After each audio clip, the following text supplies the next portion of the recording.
नमस्कार, आप देख रहे हैं एसपीटी न्यूज पर 19 दिसंबर गुरुवार सुबह 6:15 बजे राजस्थान की बड़ी खबरें। केंद्र सरकार ने देश की आर्थिक धुरी के समान समझी जाने वाली जीएसटी काउंसिलिंग की 55वीं बैठक के लिए सीमावर्ती जैसलमेर का चयन किया है और इस अति महत्वपूर्ण आयोजन के लिए जिला प्रशासन की अगुवाई में पूरा सरकारी अमला बीते दिनों से पांवों पर खड़ा है और स्वर्ण नगरी में एक के बाद एक सौंदर्यकरण के कार्यों से पूरे शहर के मुख्य मार्गों और स्थलों की कायापलट सी हो गई है। स्वर्ण नगरी के प्रमुख मार्गों पर करोड़ों की लागत से डिवाइडर निर्माण कार्य युद्ध स्तर पर हो रहा है। उस पर लाइटिंग किए जाने से रात के समय पूरा मार्ग दुल्हन के समान सजा धजा नजर आता है। पिछले दिनों पटवा हवेलियों की साफ सफाई का कार्य करवाया गया। सभी मुख्य चौराहों के सर्किल पर रंगीन कपड़ों से सजाया गया है और कई जगहों पर सड़कों के गड्ढे आदि पैचवर्क से भरे गए हैं। जीएसटी काउंसिलिंग की बैठक 2 दिन 20 व 21 दिसंबर को आयोजित होगी। पहले दिन 20 तारीख को प्री बजट चर्चा होगी, जिसमें प्रदेशों में केंद्र के वित्त विभाग के आला अधिकारी विचार विमर्श करेंगे। 21 दिसंबर को केंद्रीय वित्त मंत्री निर्मला सीतारमण की अध्यक्षता में कई राज्यों के मुख्यमंत्री भी बैठक में भागीदारी करेंगे। जयपुर में बुधवार को कांग्रेस ने धरना प्रदर्शन किया। कांग्रेस नेता जब राजभवन घेरने निकले तो पुलिस ने उन पर वाटर कैनन छोड़ी। पुलिस ने कांग्रेस नेताओं और कार्यकर्ताओं को धरना स्थल शहीद स्मारक पर ही रोक दिया। पुलिस से धक्का मुक्की में कांग्रेस कार्यकर्ता बेहोश हो गई। जब पुलिस ने कांग्रेस कार्यकर्ताओं को राजभवन जाने से रोक दिया तो कार्यकर्ताओं ने कांग्रेस प्रदेशाध्यक्ष गोविंद सिंह डोटासरा और पूर्व डिप्टी सीएम सचिन पायलट को कंधों पर उठा लिया। बैरिकेडिंग के पास जाकर जमकर नारेबाजी की। सुबह करीब 11:30 बजे शुरू हुआ यह धरना केंद्र सरकार की नीतियों, अमेरिका की अदालत में अडानी पर लगे भ्रष्टाचार के आरोपों, पूंजीपतियों को संरक्षण देने और मणिपुर में बढ़ती हिंसा के विरोध में था। लंबे समय बाद पूर्व सीएम अशोक गहलोत और पूर्व उप मुख्यमंत्री सचिन पायलट एक साथ नजर आए। जयपुर एसओजी ने बुधवार को फर्जी तरीके से बैकडेट में डिग्रियां और अंक तालिका देने वाले एक पीटीआई को गिरफ्तार किया है। गिरफ्तार गंगा सिंह इनानिया ओपीजेएस विश्वविद्यालय के संचालक जोगेंद्र सिंह व दलाल सुभाष पूनिया के साथ मिलकर कमीशन पर छात्रों को फर्जी तरीके से बैंक डेट में विभिन्न कोर्सेज की डिग्रियां और अंक तालिकाएं उपलब्ध करवाता था। आरोपी को नागौर पुलिस के सहयोग से एसओजी यूनिट अजमेर ने बुधवार को गिरफ्तार किया। गिरफ्तार आरोपी गंगा सिंह इनानिया पुत्र राधाकृष्ण जाट को पकड़ा। एसओजी की जांच में सामने आया है कि आरोपी काफी छात्रों को फर्जी तरीके से बैंक डेट पर, कमीशन पर, बीपीएड और डीपीएड और अन्य कोर्सेज की डिग्रियां और अंक तालिकाएं दे चुका है। एक देश एक चुनाव के लिए संसद में मंगलवार को पेश हुए 119वें संविधान बिल की समीक्षा के लिए बनने वाली ज्वाइंट पार्लियामेंट्री कमेटी में कांग्रेस की तरफ से प्रियंका गांधी वाड्रा शामिल हो सकती है। कांग्रेस ने जेपीसी के लिए 4 सांसदों के नाम नॉमिनेट किए हैं। इसमें प्रियंका के अलावा मनीष तिवारी, रणदीप सिंह सुरजेवाला और सुखदेव भगत सिंह शामिल हैं। वहीं तृणमूल कांग्रेस ने साकेत गोखले और कल्याण बनर्जी का नाम आगे बढ़ाया है। बीते दिन बिल पेश किए जाने पर विपक्ष के विरोध को देखते हुए अमित शाह ने सदन में कहा कि बिल जब कैबिनेट में आया था तब प्रधानमंत्री मोदी ने कहा था इसे संयुक्त संसदीय समिति को भेजना चाहिए। कानून मंत्री ऐसा प्रस्ताव कर सकते हैं। जोधपुर एम्स परिसर से 16 साल से हाई टेंशन लाइन हटाने में देरी को लेकर हाईकोर्ट ने राज्य सरकार से जवाब मांगा है। इसके कारण 54,358 वर्ग मीटर के ट्रॉमा सेंटर का निर्माण में देरी हो रही है। कोर्ट ने कहा क्यों न इस मामले में सरकार पर 50 करोड़ का जुर्माना लगाया जाए और दोषी अधिकारियों के खिलाफ आपराधिक कार्रवाई शुरू की जाए।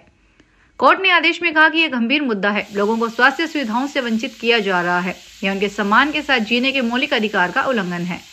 कोर्ट ने अगली सुनवाई की तारीख 6 फरवरी 2025 तय करते हुए इससे पहले राज्य सरकार को एफिडेविट पेश करने का अंतिम अवसर दिया है। इसके साथ ही अपने आदेश को हाई कोर्ट ने संस्कृत के श्लोक से शुरू किया। उत्तर प्रदेश के प्रयागराज में लगने वाले महाकुंभ मेले के दौरान जनरल डिब्बे में बिना टिकट यात्रा से जुड़ी खबरों पर रेल मंत्रालय ने बुधवार को सफाई दी है। भारतीय रेलवे ने स्पष्ट किया कि यात्रियों को फ्री यात्रा की अनुमति देने वाली खबरें पूरी तरह से आधारहीन और अफवाह है। पहले खबर आई थी कि यात्री प्रयागराज से 200 से 250 किलोमीटर की दूरी तक की यात्रा मुफ्त कर सकते हैं। रेल मंत्रालय ने कहा भारतीय रेलवे के संज्ञान में आया है कि कुछ मीडिया रिपोर्ट्स में दावा किया गया है कि महाकुंभ मेले के दौरान यात्रियों को मुफ्त यात्रा करने की अनुमति दी जाएगी।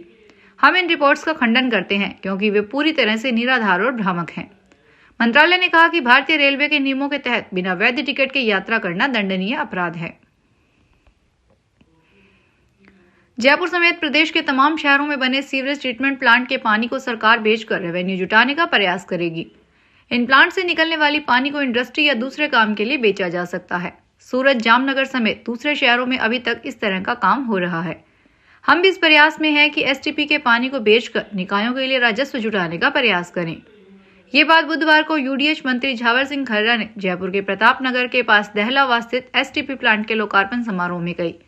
इस प्लांट का जयपुर नगर निगम ग्रेटर ने अपग्रेडेशन किया और इसके साथ ही इसके पास 90 MLD क्षमता का नया प्लांट भी लगाया है। देश के सरकारी बैंकों ने भगोड़ी कारोबारी विजय माल्या की संपत्तियों को बेचकर 14,131,60,000, भगोड़ा हीरा कारोबारी नीरव मोदी से 1,52,58,000 और मेहुल चौकसी और अन्य से 2,565,90,000 रुपए की वसूली की है। इस वित्त मंत्री ने निर्मला सीतारमण ने मंगलवार को लोकसभा में इस बात की जानकारी दी। वित्त मंत्री ने बताया कि एनफोर्समेंट डायरेक्टोरेट यानी ईडी ने कुछ मामले पर कुल 22,280,00,000 रुपए की रिकवरी की है। नई दिल्ली में आम आदमी पार्टी के संयोजक अरविंद केजरीवाल ने बुधवार को बुजुर्गों के लिए संजीवनी योजना का ऐलान किया। दिल्ली विधानसभा चुनाव से पहले केजरीवाल ने घोषणा की 60 साल से ऊपर के बुजुर्गों का मुफ्त इलाज होगा। केजरीवाल ने साफ किया कि यह इलाज सभी बुजुर्गों के लिए मुफ्त होगा, चाहे वो किसी भी कैटेगरी में आते हों। इससे पहले केजरीवाल बुजुर्गों के लिए 2500 रुपए पेंशन, ऑटो वालों के लिए 5 लाख रुपए तक का बीमा और महिलाओं के लिए 1000 रुपए देने की घोषणा कर चुके हैं। दिल्ली विधानसभा का मौजूदा कार्यकाल 23 फरवरी 2025 को खत्म हो रहा है। राजस्थान के स्कूलों में शीतकालीन अवकाश हर साल 25 दिसंबर से होते आए हैं। अब 25 दिसंबर में कुछ ही दिन शेष बचे हैं, लेकिन शीतकालीन अवकाश को लेकर शिक्षा विभाग ने अभी तक कोई स्थिति स्पष्ट नहीं की है। इधर शिक्षा मंत्री का अब भी यही मानना है कि सर्दियों के अनुसार ही शीतकालीन अवकाश घोषित किए जाएंगे। वहीं कई शिक्षक संघ 25 दिसंबर से ही शीतकालीन अवकाश की मांग किए हुए हैं। शिक्षा विभाग के शिविरा पंचांग की बात की जाए तो राजस्थान के स्कूलों में शीतकालीन अवकाश 25 दिसंबर से 5 जनवरी तक निर्धारित किए हुए हैं। शिक्षा विभाग की ओर से पहली बार राज्य स्तर पर एक समान परीक्षा के तहत अर्धवार्षिक परीक्षा का आयोजन किया जा रहा है। शिक्षा विभाग की ओर से पूर्व में जारी अर्धवार्षिक परीक्षा कैलेंडर में ये परीक्षाएं 27 दिसंबर तक आयोजित की जानी थी, लेकिन बाद में राजस्थान के कई शिक्षक संघों ने शीतकालीन अवकाश के दौरान अर्धवार्षिक परीक्षा किए जाने का जमकर विरोध किया था। इसके बाद शिक्षा विभाग बैकफुट पर आया और संशोधित परीक्षा कैलेंडर जारी किया गया। इसमें अब 24 दिसंबर के बाद कोई अर्धवार्षिक परीक्षा का आयोजन नहीं किया गया है। अखिल भारतीय संगीत प्रतियोगिता स्वर माधुरी का जयपुर राजन का अंतिम मेगा ऑडिशन बुधवार को जवाहर कला केंद्र में आयोजित किया गया। इस मेगा ऑडिशन में 125 प्रतिभाओं ने अपनी कला का प्रदर्शन कर जजों को प्रभावित किया। कार्यक्रम में मरु कोकिला सीमा मिश्रा ने लोक संगीत और सुगम संगीत श्रेणी में, डॉक्टर उमा विजय ने शास्त्रीय संगीत श्रेणी में प्रतिभागियों की प्रतिभा को परख की। इस प्रतियोगिता का आयोजन गायिका सीमा मिश्रा की ओर से स्थापित सीमा मिश्रा राजस्थान लोक संगीत और कला अकादमी के बैनर तले किया जा रहा है। राजस्थान सरकार के पर्यटन, कला और संस्कृति विभाग तथा जवाहर कला केंद्र जयपुर में भी इसका सहयोग है। डूंगरपुर में 2 लाख रुपए की रिश्वत लेते गिरफ्तार जलदाय विभाग के अधीक्षण अभियंता अनिल कछावा करोड़पति निकला।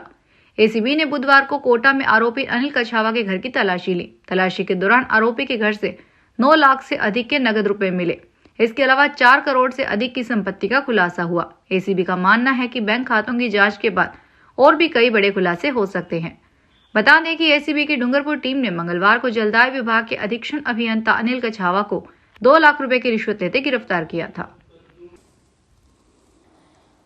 शीतकालीन मौसम में सवाई माधोपुर जिले में सामान्य से न्यूनतम तापमान से शीतलहर व पाला पड़ने की संभावना को ध्यान में रखते हुए जिला कलेक्टर शुभम चौधरी ने एडवाइजरी जारी की है। कलेक्टर ने लोगों से बचाव रखने की अपील की है। साथ ही आदेश जारी करते हुए विभागवार निर्देशों की पालना सुनिश्चित करने के निर्देश दिए। जिला कलेक्टर ने आम जन से सर्दियों के कपड़े पर्याप्त मात्रा में पहनने तथा आपातकालीन आपूर्तियों के लिए सभी जरूरी सामान तैयार रखने की एडवाइजरी जारी की है। जितना संभव हो घर पर अंदर रहें। ठंडी हवा से बचने के लिए कम से कम यात्रा करें। अपने शरीर को सुखा कर रखें। यदि कपड़े गीले हो जाएं तो उन्हें तुरंत बदलें। इससे शरीर की ऊष्मा बनी रहेगी।